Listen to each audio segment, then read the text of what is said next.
We'll start in the room and then we'll hop to Zoom. So, Kelly, you want to start with me? Yeah, sure. Hey, I'm Callie Kaplan. I'm with the Dallas Morning News. Welcome to Dallas. What have these last 24, 48 hours been like for you? Can I take us through up to the deadline and how you've gotten here?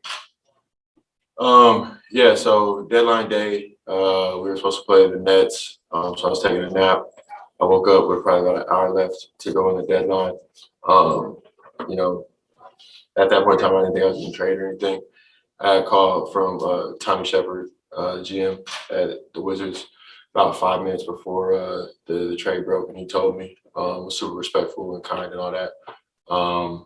You know, from actually before I go forward, as an aside or not an aside, but let me first say thank you, obviously, to Ted Leonsis, owner, Tommy Shepard, GM, Bradley Beal, obviously, as their max player for, you know, signing me this summer, welcoming me with open arms, all that stuff, taking a chance on a guy coming up ACL when they didn't have to.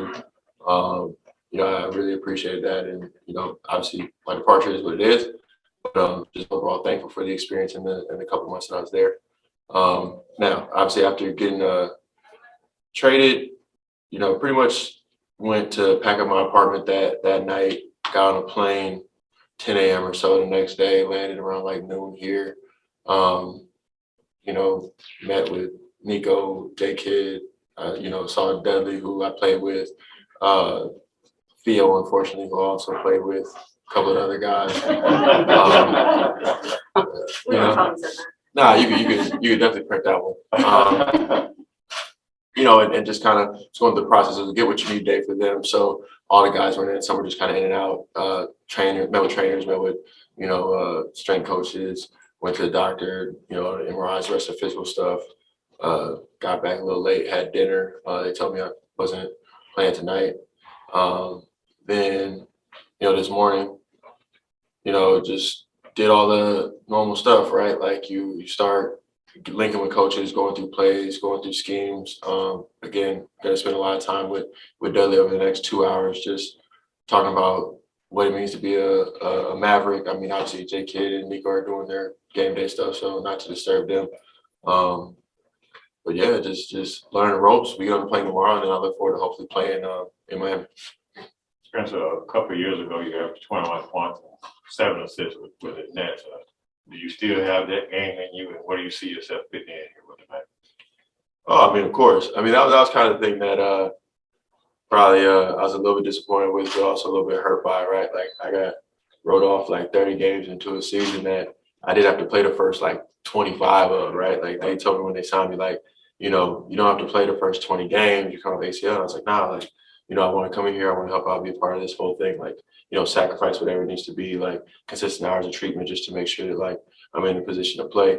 And, you know, everybody that talks about this experience, and I've been through before in college, right? Like, your first year, you're getting your rhythm back, you're getting everything rocking and rolling beyond just the health aspect. So, you know, they always talk about the second year and the third year always being like much better. So, you know, being 28, having a great recovery so far, I definitely expect myself to play at that type of level, you know, going forward in my career.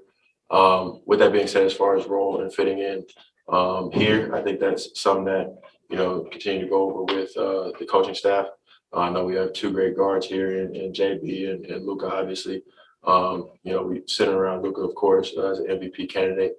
And wherever they tell me to plug in is where I'm looking forward to, you know, coming in, hopefully getting downhill, making plays for guys, and just being part of the process. I'm sorry. No, wait. Through what lens are you viewing this opportunity with the Mavs or your 5th NBA team? No, excitement. I think both of each situation I've ever been in, right, carries its own kind of uniqueness, right? When you're first drafted in Detroit, you may or may not be playing immediately. You're coming as a young guy learning the ropes. You know, having got traded to Chicago and then cut, that was kind of another brief experience, right? I wasn't necessarily in that program and in that process. Signed to Brooklyn, spending the bulk of my career there. I got a chance to kind of learn, grow, become the player that I am. So obviously very thankful for that experience. Signed to the Wizards was one of kind of a new beginning, obviously, coming off an injury and supposed to slide in obviously next to Brad. And then with this one, it's another kind of mirror to DC in that situation in terms of like, same year, same age, obviously still coming off injury, et cetera. Like, signed to a new team, new fresh start in the beginning, a big time player at the garbage position that I'm going to be playing with, of course. And so I view them similarly. I just obviously hope that it becomes a long-term home and, we're able to win a lot of basketball games. Hey, Spencer, I'm Mark Caldwell at your TV play-by-play.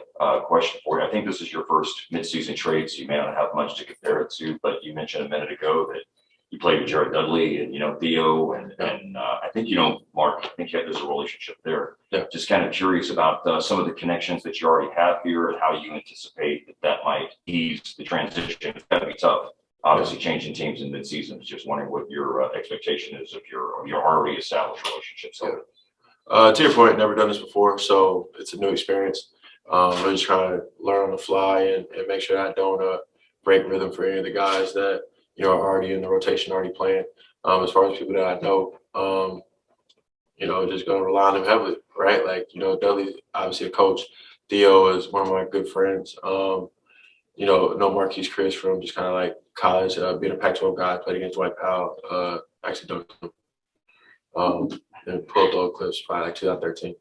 But yeah, no, for real. So you just rely on the guys that are here and established and try to learn. Like I said, you're just trying to break rhythm. We're in the playoffs right now. Obviously, we have levels that we want to go to that are higher than where we are, but it's not like we're the 12th seed or something like that. So you're not trying to reinvent the wheel or anything. You had a lot of success a few years ago in Brooklyn in that 6-man role. How do you feel about going back to that type of role? Yeah, I mean, whatever role they asking me is what I'm going to come in here and do. Obviously, like I said again, right? Like it's a mid-season trade. You don't want to break up the rhythm that the team already has. So you got to figure it out on the fly. Did you lobby at all to play tonight? I don't want to miss any games. I mean, I think I showed that kind of when I showed up to DC, right? Like when I had the option to, like I said, in his first 15, 20 games, and chose not to, chose to play in every game possible. Obviously, the back-to-backs are like a medical thing early in the season, but that's the way I am, and I want to play every time I can. Also, so how did you and Theo forge a bond? Oh man, he's like my rook, man. Like when I was in Brooklyn, obviously I was one of the more established guys there, just from having been there.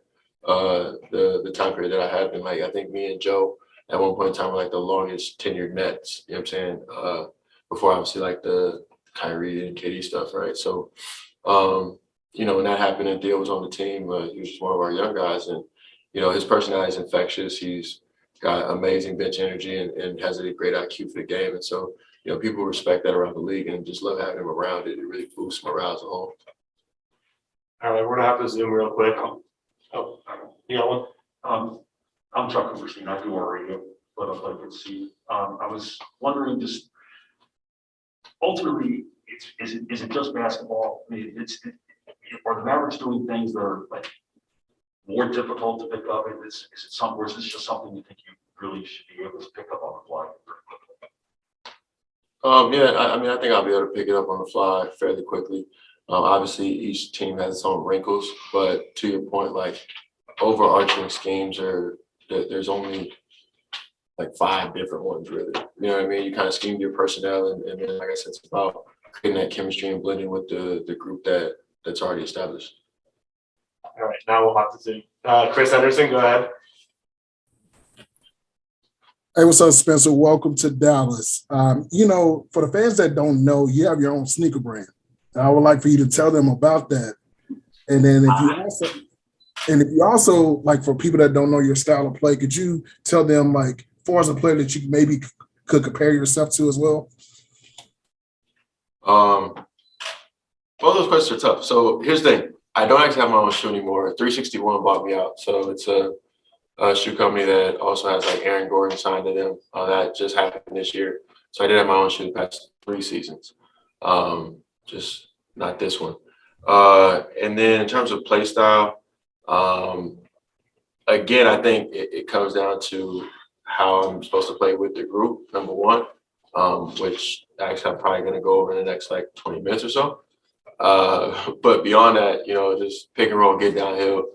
I was fortunate to play with a lot of, great big men and also great shooters as well. So, lobs, making plays, spraying out for threes, Joe Harris, Jared Allen, DeAndre Jordan, those guys. So yeah, just, be aggressive off the pick and roll and look to make the right decision is what I'm going to try to do mostly.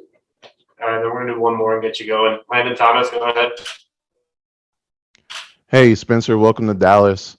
One day you are the 11th seed in the East, and the next day you're the 5th seed in the West, fighting for home court advantage.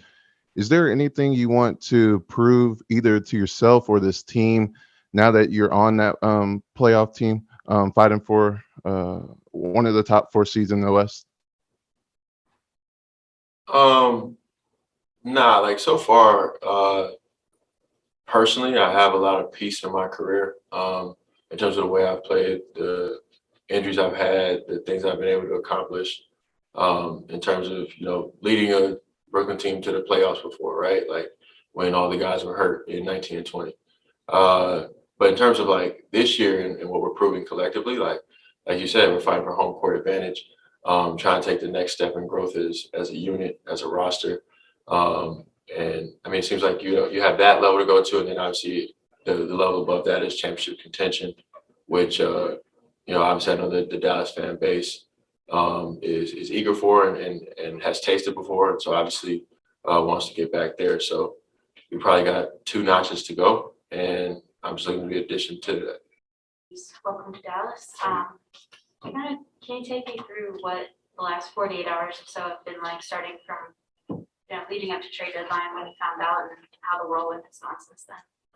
Well, the last 48 hours are hectic. I can say that, since that was a game day for the Wizards. Wait, that was yesterday? No, 2 days ago. 2 days. I don't I even think so. Oh yeah, it was 2 days. I was taking a nap, honestly, and the only call that goes through when I got my phone on Do Not Disturb is my wife's. So, like, she's going to pick our daughter up from preschool. I was like, 2:40. Phone's ringing. It's like, why is she like? As soon as okay, like I'm starting to process it like as quick as I can at that moment. Just open my eyes, like, and then she's like, yeah, you got traded. I was like, where? Dallas. I was like, okay, good.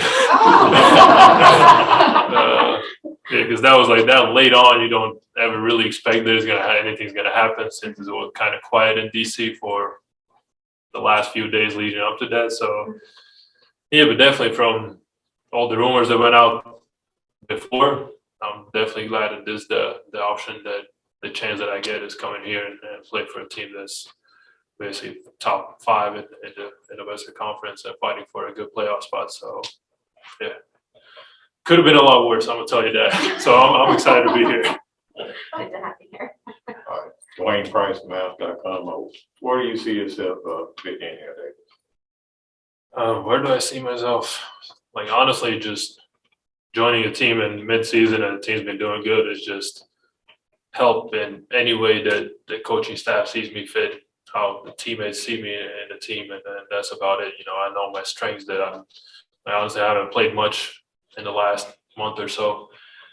I've had a lot of time to practice. Because I think the shooting is there. It's all good, and I could definitely help guys like Luka, Jalen, Spencer with spacing and helping them offensively. And, they're definitely the type of players that can help me with shooting. So I think it's, we'll see how it pans out, but I feel like it's going to be a good relationship on and off the court. Hey, Dallas, Martin Followell, your TV play-by-play. Welcome to Dallas. You just mentioned, working on your shooting. You have such a great track record of that. I was curious if this year, was it a situation where you getting shots that you're used to getting within the flow of the offense, or was there an adjustment for you this year to a new system, perhaps with a different coaching situation? I think the situation with having that many guys that were in DC, and I would say besides the top 2-3 offensive options, like everybody's kind of similar level, so there wasn't like this role, like your role is bigger than somebody else's. There's like 3 guys getting a lot of minutes and then everybody else getting limited minutes. So it was hard for anybody to actually get some kind of rhythm or something. And then everybody's trying to prove themselves. So I think that was part of it. And, you know, my type of game is like I really rely on my teammates setting me up. So I'm not a guy who takes the ball, creates something for myself, and then shoots it. So if I don't get set up by a teammate, then it's really hard for me to actually get some rhythm going. And then getting some shots every 10, 15 minutes is really hard to keep that percentage up. Along those lines, obviously you have a great familiarity with Luka's game, and certainly as somebody who is very, very good at driving and kicking and setting other people up. I don't know if you had a chance to watch the game the other night, but you know, that's obviously not the only example of the kind of damage that he can do. I'm just curious if you could share with us your thoughts on playing with him. I think I've experienced that damage being on the opposite side. So, so it's definitely really hard when you have to guard a player like him, and you know that you need the whole team to defend him because you can't just leave him one-on-one, and that just opens up space for everybody else. And you know, this team, you know, plenty of especially like corner shooters that, like, you know, Dorian and Reggie Bullock. It's like those guys get open looks more often than not. So when you have shooters on team that get open looks, it just creates like a defensive thing for the other teams that it's hard to guard it. Like you're not gonna really leave the shooter, but it's like you can't leave Luka one-on-one. So I feel like I'm definitely gonna fit in that kind of a system. Tim McMahon with ESPN. First, are you playing tonight? Or have you Tonight now. Okay. Any idea when you will? Well, I think the goal is Tuesday in Miami. And I'm going to go out on a limb and say this is probably the first time 2 Latvian guys were traded for each other. Probably might be the only one also in the far future if you look at it. I mean, obviously you know KP. Have you had conversations with him since the trade went down? Yeah, I've actually when it went down, like we texted each other immediately. It's like, this is crazy. Like, especially that I think in the beginning, the details about me coming here weren't really there. So he's like, first thing he's like, oh man, it's like thinking like we're gonna play together. It's like another Latvian guy on the team. It's like, but then it's like after that, like all that comes out is like we're basically traded for each other. You know, we just talked and it's like, well, you need basically. If you need help with anything, if you want to know anything about either the team, the staff, or anything, or around the city, you just think it makes it easy, the moving part from one place to another, when you can just ask a guy, it's like, how's this, how's that? Like, I don't know, where should I live? What's a better neighborhood? Or, you know, how's the team medical staff? How's the teammates, everything? How's in the locker room? And that's definitely helpful. All right, we're going to have to zoom real quick. Landon, go ahead. Hey, Davis, welcome to Dallas, MavsFansForLife.com.